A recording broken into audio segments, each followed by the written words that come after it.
3. Hi, this is Jean from Mindful Birth, and I'm here for a roundtable today as we come up to Mother's Day on mother's guilt. And I would just like you to say hi to everyone who's here. Let's start with Lauren. Hi, Lauren here from Melbourne, Victoria. I'm a mother of 2, nearly 1-year-old and a 4-year-old, and can't wait to talk about this very important topic of mama guilt. And then we've got our other co-founder, Michelle Papa here. Hi, Michelle. Hello, everyone. I'm Michelle and I'm in Sydney. I'm a mum of a 11-year-old daughter. And yeah, it's just like everyone else has experienced mother's guilt through and through almost every day. And we've also got dear friend Sam, one of our trainers as well. Hi, Sam.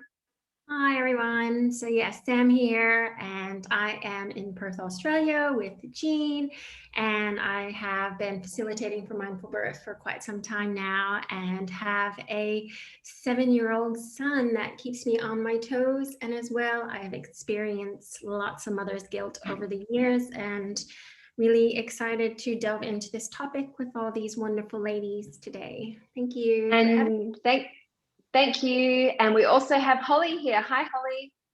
Hi, everyone. I'm Holly. I live in Hong Kong. I am mom of 2. I have a 3 going on 4-month-old baby and a 2.5-month toddler. I found that since having 2 kids, mom guilt more than just doubles in these early days. So I'm keen to talk about my experiences with you all. Thank you so much and welcome. And my name's Jean. I've already said that, but I've got 2 boys, a 14-year-old and a 7-year-old, and I'm based in Perth. And as it comes up to Mother's Day, often Mother's Day is a day you celebrate your mum and have your children celebrate you. But I don't know, to start this conversation, when Lauren's going to guide us, have you ever felt like on Mother's Day, you would actually just rather be alone and celebrate yourself without having to be a mother? I think I'm speechless. True. Yes. Can we just show a hands who has that moment? I think we all have had that moment. I've got 2. Yeah. On Christmas too. Yeah, all the time, every day, I think. Yeah, it comes and goes, doesn't it? An all-day spa treatment would be ideal, away from the kids. Wouldn't it?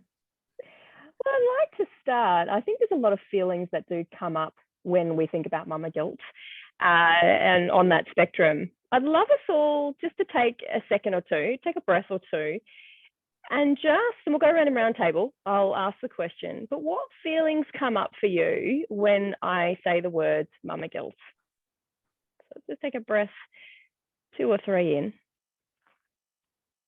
The way to reflect and ponder on those emotions. And Sam, I'm going to pop you in the hot seat. What feelings come up for you when I say the words mama guilt? For me, it's like I feel like I'm doing something wrong, like I'm messing my child up, or I'm not giving enough, or if I'm having an off day and I lose my cool, but really it is a sense that I'm not doing a good job. I'm not fulfilling my role. A role as a mother and being there as I would like to be there for my son. So that's really, that I'm really messing this gig up. Yeah. Michelle, what comes up for you? I think very similar to many women and mothers out there. Feeling very hard on yourself sometimes, that comes up. You feel guilty about whatever it is that you said or have done, but at the same time, then you keep beating yourself up and thinking that, could this have a lifelong effect towards my daughter Cassie? And can it be resolved? Can I say something or do something that will make everything better? So it's always about kind of regretting that you've said something or have done something, and then at the same time feeling an extra layer of guilt on top of that. And then if I'm not fully aligned with myself and I go and spiral, it just becomes this huge thing. So just this overwhelming, I think, feeling in my body and thoughts. And as Sam said, not doing a great job at all. Yeah. Holly. Were any feelings of difference or here? Well, same, not doing enough as a parent, or the fear of messing up my kids when I'm not doing things correctly. But also, if say, like I am stuck at home all day and I feel unsatisfied with how my day is going, I also feel guilty over, feeling unsatisfied. And also, um, like I feel like I shouldn't be feeling ungrateful over this life that I've always wanted to have. Like I've always wanted to have two kids, but now that they're here, I'm like, oh, can I just go away for an hour or two so that I can have my own space? So yeah, that causes more guilt as well. So it's a vicious cycle of guilt and sometimes shame, and then back to why am I feeling this? And it's just keeps looping around. Some scars, hey. Jane, anything you'd like to add to that? Yeah, I think I have a slightly different perspective because my kids are just that little bit older, and mother guilt, like all of you have said, it is a terrible cycle of anxiety, and as Michelle said, if I ruined it forever.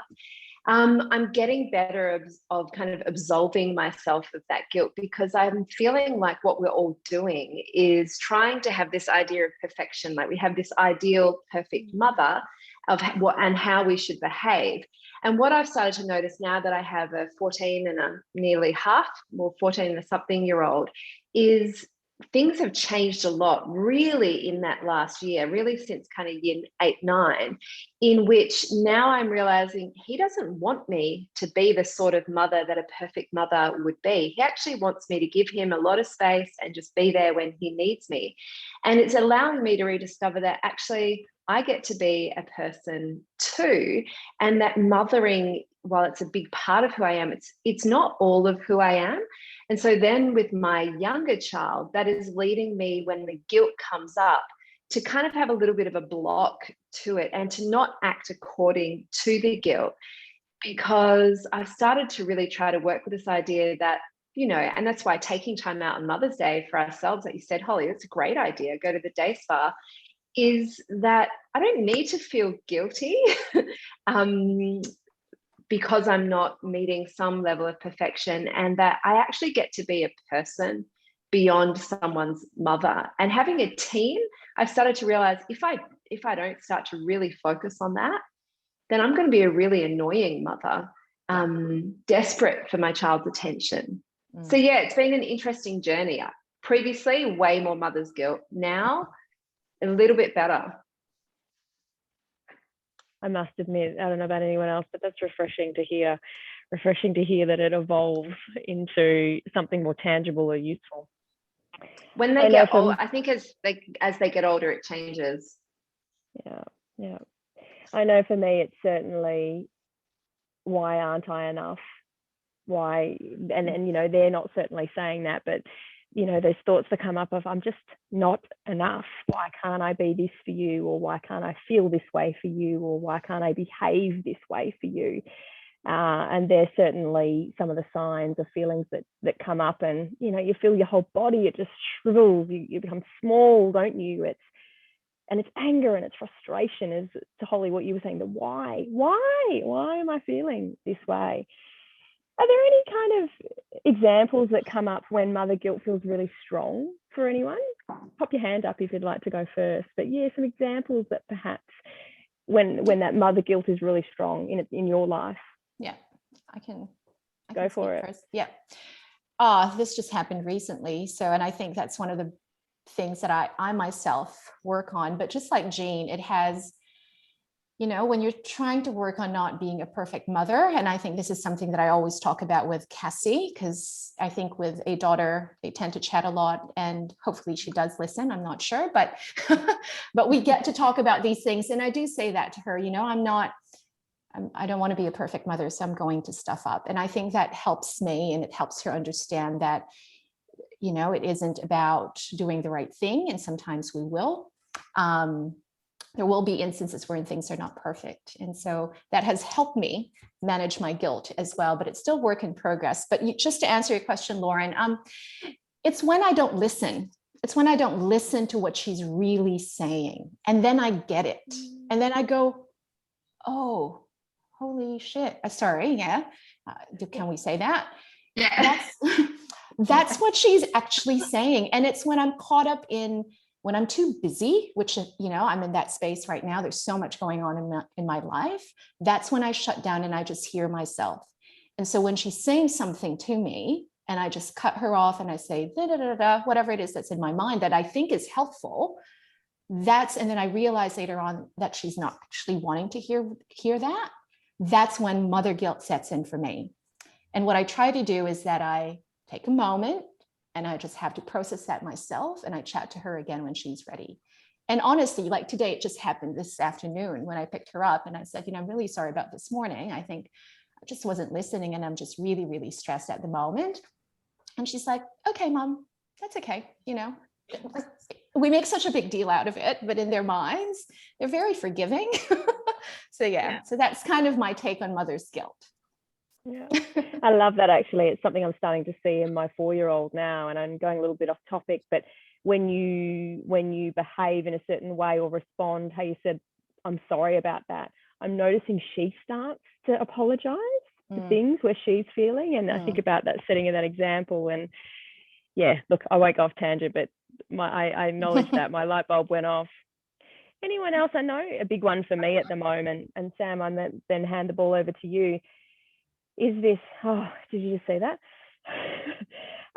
It's that going back to work. It's that wanting to be working when, you know, I look at my little petite daughter who doesn't look quite 1, and I took her to childcare last week to start for orientation, and I'm in tears and she's dying to get out of my arms onto the floor and crawl and be with other people. And all the last 2 weeks I've been like, she's not ready. She's been isolated for, you know, a year. She's not ready. You know, I can do this. And the kid was off. She was off and running. And that's been a really big presence of mother's guilt for me. And that coming back to, for me, but I'm a better mum if I have some time out. And it's taken me some time to make these steps over the last couple of months about being okay with this. And I mean, I'll talk about it later, but I know when mother's guilt is stronger in my life, and I'm not sure if someone wants to jump up on that, but I know that's a real big thing for me in terms of mother's guilt. Sam, what were you going to say? I was going to add on a little bit to very similar to what Michelle was saying, is like when we are kind of like in that autopilot or that busyness, and then we're not 100% present for my son, like I'm just doing my things and he's trying to get my attention, and then we kind of, because it's the two of us, then sometimes it's like, you know, then we build up and then we blow out, and then in these times that's when I feel the guilt if I lose my cool, or, you know, I'm not 100% present for him. Then it's those times that I feel the most guilty. And, you know, and then I think also like prioritizing, like, you know, I had a big project and I really prioritized my project more, even when we were together, because I don't have time, like I share care with his father. So then I have less time already with him. And then when I had that time, then I prioritized the work. But the thing that really helps me in this time and also helps him is that I like Michelle said, and you've said, it's like really communicating, especially as your children get older, you know, so, you know, Cassie is 11, Noah's 7, you can start to communicate more, you know, and say sorry, like you had just mentioned, Lauren, because that sorry means a lot to our kids. You know, they're like, oh yeah, that was really not nice of Mom to do that, you know, and then they're so forgiving. They're like, oh Mom, it's okay. You know, not so many times Noah's like, oh Mom, it's okay. You know, so then it's like, and then I think that it really comes down to that teaching our kids, and like Michelle said, is that we're not perfect, we're human, and we have emotions and we have experiences, and we're living this life while, you know, having to deal with our own stuff, you know, create a business, or, you know, go to work, or be a partner to your partner, or whatever it is. We're doing all these, you know, especially as women, we're wearing many hats at one time. And it can be challenging to navigate and create that balance. And sometimes our kids cop it. But I think, you know, if we can just be open and honest with our children the best that we can, then I think that really creates, you know, such a beautiful relationship with your children, to be able to be forgiving and open and know that they can make mistakes as well. So that's something that I've been working on a lot, to be more forgiving to myself, as we, you know, all of you have mentioned, but and at the same time, you know, being open about that with my children, so that they don't think that, you know, I think for many parents, you think you have to be perfect and show that perfectness, that you're the boss, you're the one doing the right things. And then that can be misleading for, I think, for children. Yeah, that's me. Jean, I saw you. Yeah, go for it. Yeah, I really agree with everything that everybody is saying. And for me, it also comes down to two things. Something that I've had to work on lately is having my kids learn to suck it up. Because, you know, I'm always apologizing, like, oh, sorry, I can't make you breakfast, or I can't do this, or I can't do that. And starting to just say, no, you need to make your own breakfast, because I've got a lot of things that I need to do. And that's coming back to me for being, I'm a person, like I am a person with things that I want to do in the world. And I actually get to the point where I start saying to my kids, leave me alone. I have things I have to do for work. Go play with your 5 million toys, your beautiful trampoline. And if they complain, I actually start saying, well, you want the house you live in, you want your private school, you want to go to tennis. This means I have responsibilities. But I think besides that, the instance recently where I felt a lot of social pressure and societal pressure, but I didn't give into it, was, for example, the class cake stall. Of course, it's all the mums doing it. Where are the dads? I have no idea. Why don't they have father's guilt? But anyway, I had the choice. You know, we're at a hippie Steiner school. Everything's natural, and you have to have fruit, and you have to have vegan, you have to have gluten-free.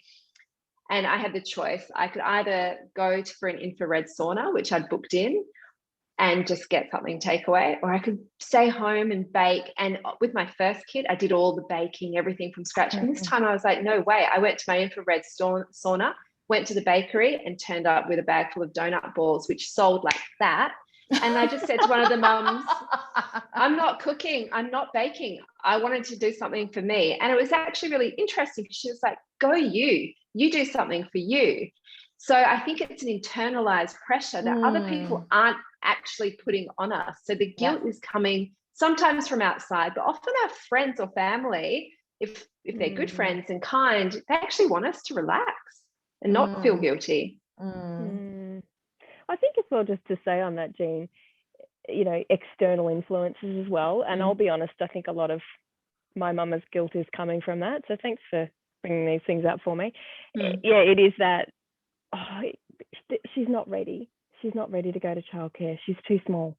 You know, all these things. And then you start doubting yourself and why you're making your decisions. And when you step into your power, Jean, you're making me think of your blog post that you did, setting yourself on fire to keep others warm. I know it's not kind of on this topic, but there are bits that are coming out for me. We might, you know, share that blog again later. But that was something that came up. Holly, anything that you're thinking? Yeah, I also want to say that some of that pressure comes from, well, actually, a lot of that pressure comes from comparing ourselves against others, right? There's, you know, perfect, ideal moms out there, but actually nobody's perfect. But yeah, so being a mom of two very young kids, unfortunately, I can't ask them to make their own breakfast. So they need me a lot more than I think Jean's kids. Which means that they need a lot of my energy. And sometimes I just want them to sit there and watch TV. I mean, my baby's not really watching TV yet, but when the screen is on, he's happy. So screen time is definitely a big mom guilt trigger for me, but it's just the easy way out very often. So that is one big trigger. You know, too much sugar is one big trigger. I think a lot of times I just find myself taking the easy way out just because I don't want to have to deal with the alternatives, which is, you know, like entertaining them or spending more time and effort, like making things and doing things with them, just because I'm so tired. Just like this morning, my baby was up from 2 to 4 and, you know, woke up at 7 o'clock in the morning. Both of them are not at their happiest. And the easiest thing to do was just turn the TV on, like cartoons for 30 minutes. And after that, they were both happy. But then, you know, and then you compare yourself, well, I compare myself with that other mom who's only giving her child like 20 minutes tops of screen time, or that other mom who gives her child no screen time at all. And I feel like, such a failure because Oh. I'm giving them unlimited screen time. Holly, you make me laugh actually, because I remember, I don't know if anyone ever saw that. I don't know if it was research and evidence-based, but that line where people say, your children only need 5 minutes of quality mum time a day. That was game-changing when I heard that. I was like, okay, that works for me. 5 minutes of quality face-to-face Oh yeah, time. that's good. I mean, that's a realistic target to me. Yeah, so I'm not sure it is evidence-based, but yeah, I remember that and I felt like I breathed again. But I mean, I'm noticing, and I'm hearing it a little bit as we've been moving through this, there are some times when mother's guilt is quite strong. I mean, someone pipe up and tell me if perhaps with their experience, which is a little bit more than mine, but I'm starting to notice that it is coming up at certain times. And that's when I'm tired. It's when I'm incredibly spent, which is a lot lately. And it rears its head, and it's a pretty ugly head. It's a pretty ugly head when it appears. Does anyone else find or found a pattern or on reflection or currently now? When does it appear? Or is this just something I've just come up with? Go for it, Michelle. Yeah, I think, apart from being exhausted and being stressed, I think it has a lot to do with listening to that inner critic that you have, that we all have within ourselves, when we don't have the confidence. And when we don't trust ourselves in the choices that we make. And I think that's quite common for majority of us women. And I think that naturally stems from comparison and what we see on social media. And I really do think, reflecting on it, it has to do with, I mean, I'm going to bring it up at some point, maybe some of you or all of you would. I think, women in this patriarchal structure that we have and the role that we play in society and, and how we were raised, that plays such a key component in mother's guilt, I feel, that we want to do more than mothering, which is what men do. But, but then we need to mother as well. And we need to make sure that we bake the cake, as Jean said, and we need to make sure we look amazing when we're, taking our kids to school. I remember one of my friends telling me, she's a school teacher and criticized her students for coming to school and dropping off kids in active wear. And I'm just like, you can't say that. What if they haven't had sleep? It's the expectations that's out there. And I think some of it is, cultural as well. I come from an Asian background where, the mother who prepares the food 3 times a day, who bathes the kids, who's this very strong maternal kind of role in terms of care for families. And, growing up in that structure, and my mother did that, and seeing that, I want to give that to my child, but I also know that I want to be my own person, that I also have dreams, that I also have aspirations. And so it is, for me, it's a battle within. And so, not listening to what's out there and making decisions for myself and what I think is right for my child, whether it's an hour of TV, and that's what she's doing now while I do this roundtable with everyone, it's just the reality. It's, kind of noticing that we have those choices for us. I think that's how I work through the mother's guilt. But I think it stems from a much bigger place and, role as women in society. Yeah, I think that's. And I think too, that aligning to values, even though when I'm tired and fatigued, I know it's making me think, well, what, and you were touching on this, what is important that I demonstrate or exude to my daughters? What do I want them to see? And if the ugly guilt is rearing in, am I aligned to what I want to be doing? Am I wasting time? Am I busy in the wrong places? Anyone have anything else I'd like to pipe on, or maybe in extension to what I'm saying, or something completely different? Okay, I'll say something. I think a lot of times when I think with anything, with any kind of emotion that comes up, it's always an opportunity for us to go back and look within, like, why am I feeling this?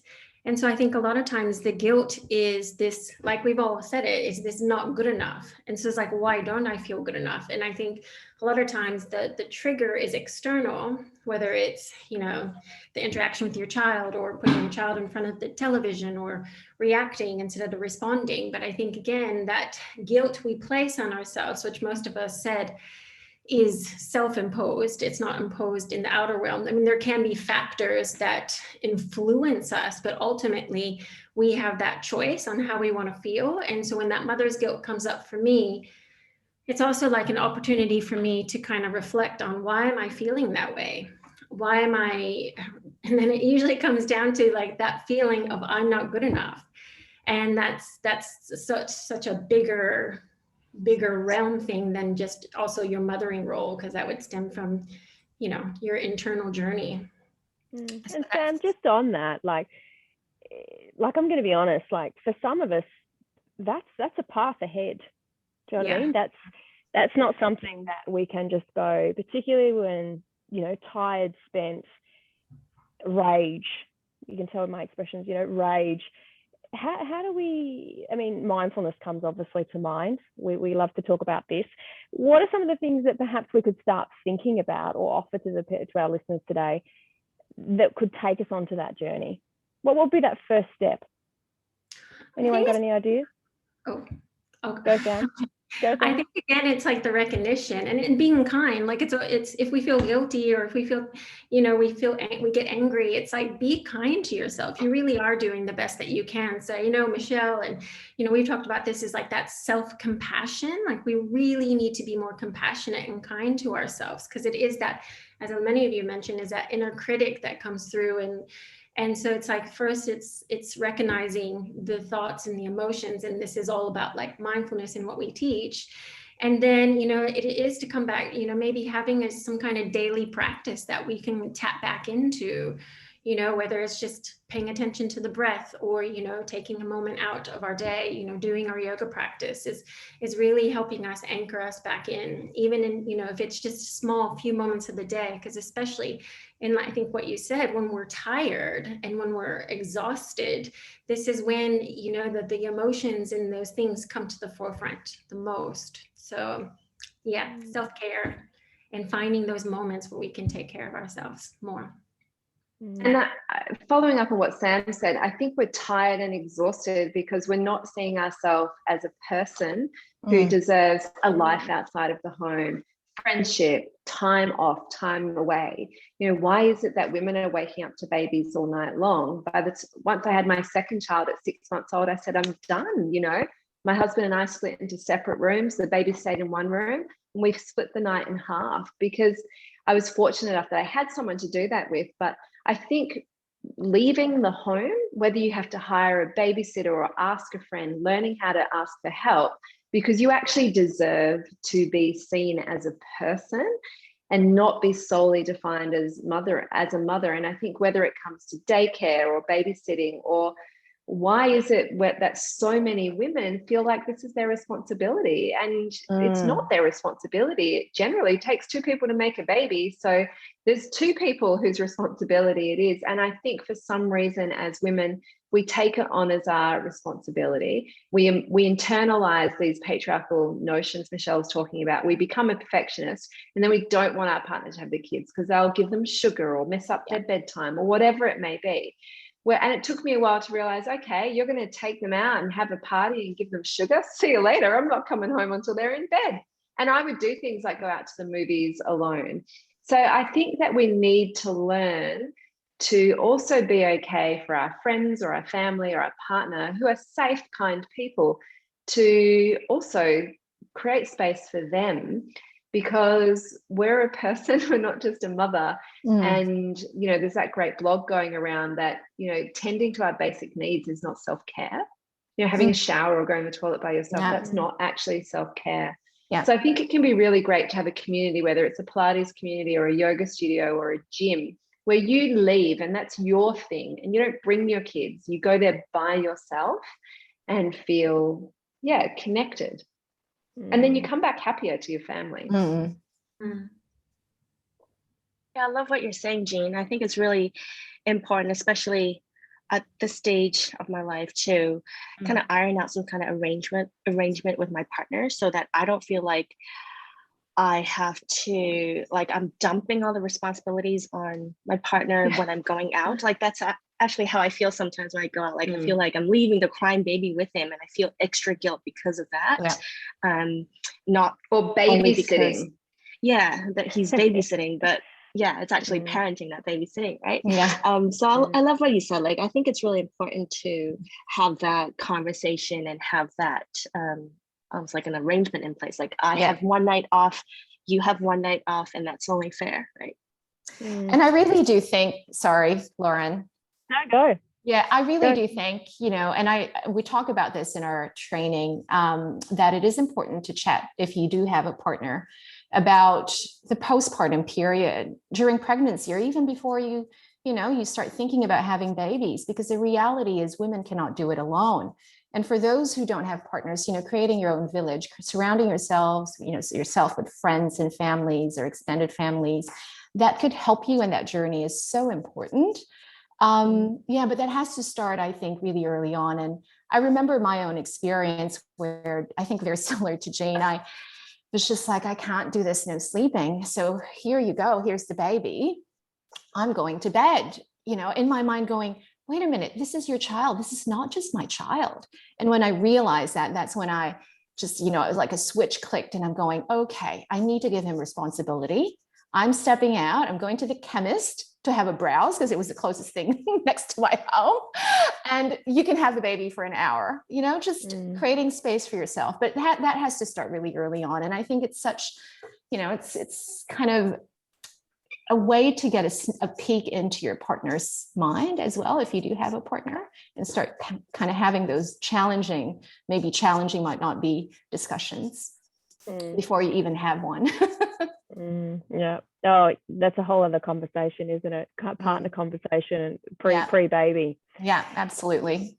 Well, I'd just like to say I'm smiling. I wasn't smiling before this conversation, and I feel like I've been given permission. Thank you. I would like to put on this week, I think we might put on the social media a bit of a poll around what mama's guilt might mean for some of our listeners, but also what it might also mean in terms of how we can transform this mama's guilt into something to be useful, or perhaps informational wisdom for ourselves, in stepping out and being the best that we can for ourselves and then for our children. But before I wrap up, I'd just like you to share very briefly in a few words or a sentence or two, what would you like for yourself this Mother's Day? Holly, what would you like for yourself this Mother's Day?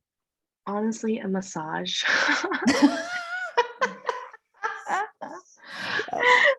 Everything's just so tense. Yeah. That and for my baby to sleep. Yeah. Shouldn't they know that by now? Sam? Well, I do want to go out to lunch with my son and spend the day with him, but I also wouldn't mind like a foot massage at the same time. And yeah. Jean, what would you like? I'd like to practice in the morning, do a yoga practice, which I'll probably do. And I hope I get some pajamas. I need some really soft pajamas. And then just hang around, be outside, be in nature. I think actually we're going on a bushwalk because on Mother's Day, you can force your family to do whatever you want. Definitely with you. Michelle? There's some yoga in there as well. And normally James and Cassie would prepare breakfast. So they make pancakes, and that's kind of a tradition in the family. And then, we're just going to laze around. I don't really want to do much. And I am requesting Cassie to make me a poem. We'll see if that happens. It's a no for now, but we'll figure it out. Yeah, whatever it is. But yeah, just time with family is wonderful. What about you, Lauren? Well, mine's already been. I got a night to myself in a hotel and a day off last weekend because Mum screams the loudest. Yeah. So Dad decided to ship Mum off. So that's what happened last weekend. No, this Mother's Day, I'm a bit like Jean. I just want to have an hour, a full 60 minutes to practice on my own. And I just want to breathe in fresh air, and I just want to see trees and green. So that's all I ask for this Mother's Day. But thank Thanks you so all. much, everyone. Happy Mother's Day. Thank you. Happy Mother's Day. And where And are we we look posting forward- this? Will we be getting this online? Yes, we will. I'm just thinking about that. We will definitely be getting it online. So keep your Great. eyes out on our social media channels. We will actually post where you can find this podcast or Roundtable, Zoom, not sure what the tech savvy word is, but where you can hear from us. Thanks everyone. Lauren. Bye. Thank you. Bye, Bye. everyone.